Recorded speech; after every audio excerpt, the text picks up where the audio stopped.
If you have ever complained that barrel hasn't been oaky enough for you before, even those really old ones like that 15-year gray label, like this is a lot of wood.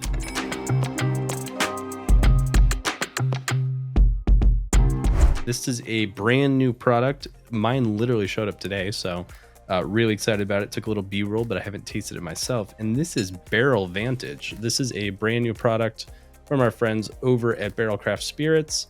I believe this is entering their evergreen line. Correct. Tell me a little bit about it.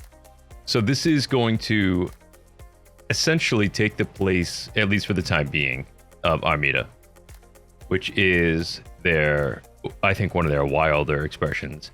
Right. It turns out that pear brandy casks are not super easy to come by. Who would have thought? So, enter Vantage. We have a new product that is a blend of straight bourbon whiskeys that are finished 3 different ways. And so this is going to be an interesting one for me, I think, because I tend to be underwhelmed by the toasted barrel. I feel like a lot of it ends up being a little bit of a shtick, a little too gimmicky. And I almost just want to say, like, scrap that whole category. But since nobody's doing that, I'm just going to continue to taste them and frequently be disappointed, I guess. So, did you pull up the stats on this one? Yeah, so this is a blend of Mizunara, French and toasted American oak. Mizunara is Japanese oak. It is known to be expensive, troublesome, and extremely flavorful. It is very different. If you think, wait, I thought they came from Brazil, you're thinking of Amburana oak. Really different. Japanese oak has been around for a while. We've seen it in things like an Angel's Envy release. We've seen it here or there, but it's definitely flavorful. And this is bottled at 57.22% ABV, reading it off the bottle right here. We don't know at this moment how many bottles they're making, but it is distilled in Indiana, Tennessee, and Kentucky. So it's a blend of kind of those key barrel sources. I don't know whether they finished a single state in a single barrel and then blended it, or if it's, kind of a bigger blend that's more mixed mastered, but I'm looking forward to getting into it. I didn't catch up with Will or anybody at Barrell yet to talk about the real nitty gritty on this one. So I would just imagine that they probably blended the base product, right, and created what will be sort of their base whiskey for this, and then divided that off and did the secondary maturation in the additional casks to create their ingredients, so to speak, and then blended those in the proportions that they wanted. So, I mean, it's not like this is 1/3, 1/3, 1/3. This is very likely, a little Emerald Lagasse, like had a little kick here, a little bam there, and then they end up getting what they need out of it. A dash of Mizunara. Yeah, I agree. Bingo. And that tracks with what we know about how Barrell has created their previous products, but it sounds like maybe a future episode in the making. We'll talk about Vantage. But for now, all I'm interested in is drinking it, because I've been looking at it all day and trying to be good. So, well, that's very nice of you. I try, man. I give it a go. I don't always make it through, but I give it a go. So, I mean, right off the nose, this has very obviously got a good pile of different layers of oak in it. Mm-hmm. I don't think that I would ever be like, oh yeah, this is finished 3 different ways. I would tell you that this has definitely got a secondary maturation of some type going on. Oh yeah. It's woody on the nose. It's a little bit sweet, but like with this kind of dry cocoa overtone. Yep. Is this hitting you right in the oak feels? There's so much wood here. Yeah, I mean, Mizunara for me kind of comes across as like this black tea, sweet tea, sandalwoody, kind of not bitter wood, but like very aromatic, perfumey wood. The French oak is the one that really jumps out at me here. Like, this is a spicy boy. Good pile of spice. Spicy. I mean, baking spice, like pepper, cracked pear, like there's a little bit of sweetness and fruit, but like if you have ever complained that barrel hasn't been oaky enough for you before, even those really old ones like that 15-year gray label, like this is a lot of wood. Yeah, this is certainly, I would say, from their core lineup, the woodiest thing they've got going on, which makes sense with what it is, non-age stated, but I mean, I feel like drinks a little bit older with the additional piles of oak that they got going on in here. It's certainly not kind of dry, not lacking complexity, really dry. But for me, this is like a big missing piece to that barrel puzzle, right? So if we take out Armida, which was that, Amaro finish, like really, like that was kind of the redheaded stepchild, which feels weird to say in a plane with Dovetail and Seagrass, but Seagrass was that bright, jammy, like sweet rye. Dovetail was honestly kind of a dessert bourbon. We talk about it all the time. It was the desserty whiskey that we would drink around the holidays. Like this really rounds it out as a big, dry, tannic, bold whiskey. Yeah, I'm trying to think of where I would place this one on the calendar because, like you mentioned, I've referred to Dovetail as Christmas whiskey since my first sip. And Seagrass is summer in a bottle. I mean, I don't know how many times I've jokingly and also seriously said, if you don't know what to bring to the beach, just bring a couple straws, put them in the cooler with a bottle of Seagrass.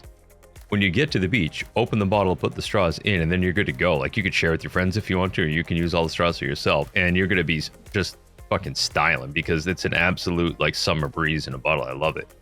Yeah, this almost seems... I don't know where it lands on the calendar for me just yet. Like, do we just say it's an autumn whiskey because it's in nearly that season now? I'm not sure.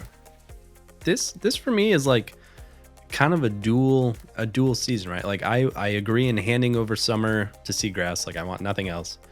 And the dead of winter, kind of the holiday season, like I hate to say like Thanksgiving to New Year's, is Dovetail season for me, but This is a great gap filler. Like this would work, those bitter kind of winter doldrum months here in Wisconsin, like the end of January, February, even March, when you're like, spring's got to be here soon and it's still negative 30. But I would drink this by the fire in September and October, which is well timed because we're kind of coming up on that doorstep as we speak.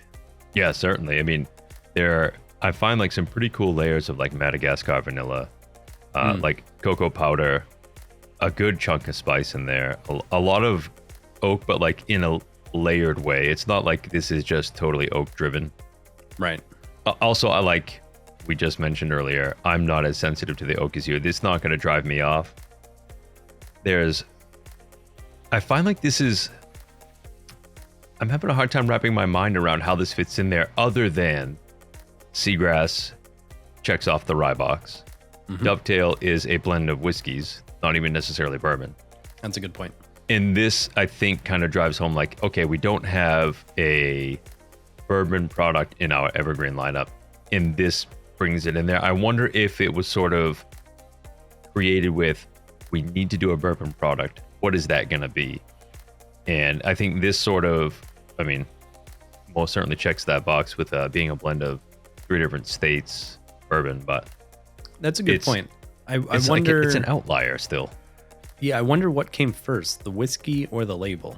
If they were like, we have a hole, we'd like to kind of create something with that gap in mind, or if they were like, hey, we're going to create a new whiskey, we kind of hope it does these things. Like, if a bunch of Mizunara showed up and they're like, yeah, we'll take it, we should probably put this into something. But I'd be curious to know which came first. Yeah, the label or the whiskey? Yeah. It's rounded. It has some complexity to it. There's a big hit of spice right up front. It moves into which is the thing that usually detracts from the toasted barrel stuff for me. It moves into like this sweetness that teeters from, there's like a very mild layer of like dark red fruit. Moves into like a little bit of a chocolate note. And then there's this sweetness that kind of hangs on that I can't really put my finger on. It almost reminds me of like taking a sip of a diet soda. Right. In that like almost artificial sweetness is there. And this is that like toasted oak thing that just doesn't jive for me. And then that moves along and then you pick up the spice again on the finish. And some of that oak kind of rides it through. So overall, I don't have an issue with this necessarily, but I don't think it would score super high for me. I feel like it's kind of an outlier in the evergreen lineup, but Armida was an outlier for almost everybody I know who tried it too. They thought it was too weird, too crazy, too wild. And honestly, my first sip of Armida, I was just like, no, I don't think so. I got to come back to this later. And when I came back to it, I was like, oh, you know what? Actually, this is just a bit of a thinker. It's a head scratcher. Once you dig through the layers in there, it's a really cool thing and you can appreciate it. You just have to work your way into it, or at least I did.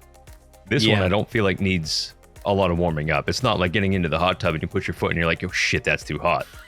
And, this is like, oh yeah, okay, this is comfortable. I'll get in. But not totally exciting like I think Dovetail and Seagrass are. Yeah, I think, and not to sound like the hipsters of whiskey here, I think I was just so enamored by Armida. Like, I think that this is a little more pedestrian, but sometimes I think Barrell gets a little ahead of themselves. They go, you can go this much weird, and they go whoop, they go this True. much weird, and I think that turns off people who have maybe never had a Barrell product. And I think that this might be the perfect introduction for someone who likes big oaky things and looks at Seagrass and is like, what the hell is apricot brandy? Right. Or they look at Dovetail and are like, Cabernet, like, I don't like red wine. This might be that perfect gateway Barrell product, at evergreen pricing. But at the end of the day, we'll kind of see. It's not too oaky for me, which surprises me. It opens up really nicely, and it doesn't have that aspartame aluminum note I get in Maker's Mark 46 that just completely puts me off. And that's toasted French oak as well. Yeah, sometimes the toasted stuff, man, it just hits me in a way that I can't deal with. And I mean, thankfully, this doesn't do that. And It's not like, so other toasted products, Elijah Craig Toasted Barrel comes to mind. For me, was just like kind of underwhelming, especially for the price. I would much rather have the standard Elijah Craig. This, I think you're right. It is probably checking off the boxes of adds a bourbon product to the evergreen lineup and is extremely approachable. This is recognizable as bourbon right off the bat. You get the classic vanilla, good layers of oak in there. I think it does a lot. It does some heavy lifting, probably where Armida doesn't, where that one is going to be a lot more wild. So yeah, okay. I think you've got a fair assessment there. Yeah, I think this will be successful. I don't think it's as good as Armida. I loved Armida, and I know for me and you, I know 20 people that hated Armida. So I can see why they're kind of tinkering with that. I'm going to put this in jury's out. I'm going to sip it some more, maybe as the weather gets colder. I don't not like it. Knowing that Armida is going away to make room for this, I'm a little boo-hoo. But, totally confident whiskey. And if you like oak, this is right up your alley.